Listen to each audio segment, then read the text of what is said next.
Hello guys, welcome to my YouTube channel. ఈ రోజు చేయబోయే రెసిపీ గోబీ ఫ్రైడ్ రైస్. ఇది నేను ఫాస్ట్ ఫుడ్ సెంటర్లో ఎలా చేస్తారో అలా చూపించబోతున్నాను.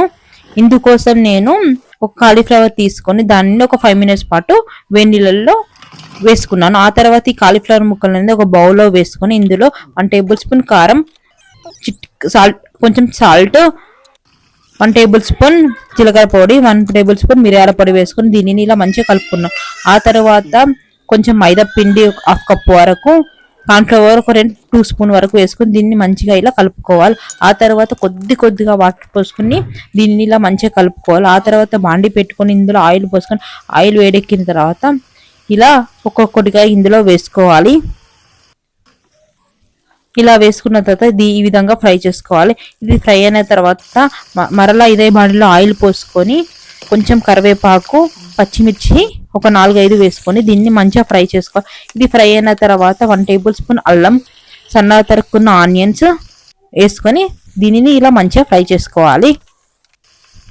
ఇది ఫ్రై అయిన తర్వాత సన్నగా తరుక్కున్న ఒక క్యాప్సికమ్, క్యారెట్ ఇందులో వేసుకొని ఫ్రై చేసుకోవాలి. ఇది ఫ్రై అయిన తర్వాత ఇందాక మనం ఫ్రై చేసుకున్న గోబీని ఇందులో వేసుకొని మంచిగా ఫ్రై చేసుకోవాలి. ఇది ఫ్రై అయిన తర్వాత అన్నం అనేది ముందుగానే ఇలా వండి పెట్టుకొని ఈ విధంగా చేసుకున్నాను. ఆ తర్వాత ఈ అన్నంని ఇందులో వేసుకొని మంచిగా ఫ్రై అయిన తర్వాత 1 టేబుల్ స్పూన్ వరకు కారం వేసుకోవాలి.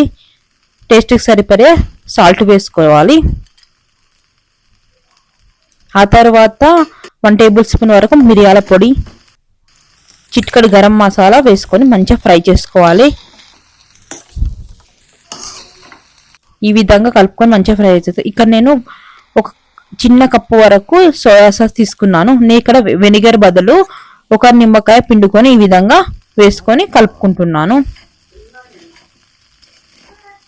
ఇలా మంచిగా కలుపుకోవాలి. ఆ తర్వాత సన్నగా తరుక్కున్న స్ప్రింగ్ ఆనియన్స్ ని కూడా నేను ఇందులో వేసుకున్నాను. చాలా టేస్టీగా ఉంటుంది ఇలా వేసుకోవడం వల్ల.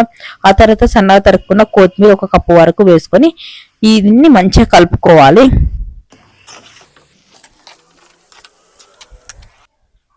అంతే, వేడి వేడి gobi rice ready. Thanks for watching. Please like, share and subscribe my channel.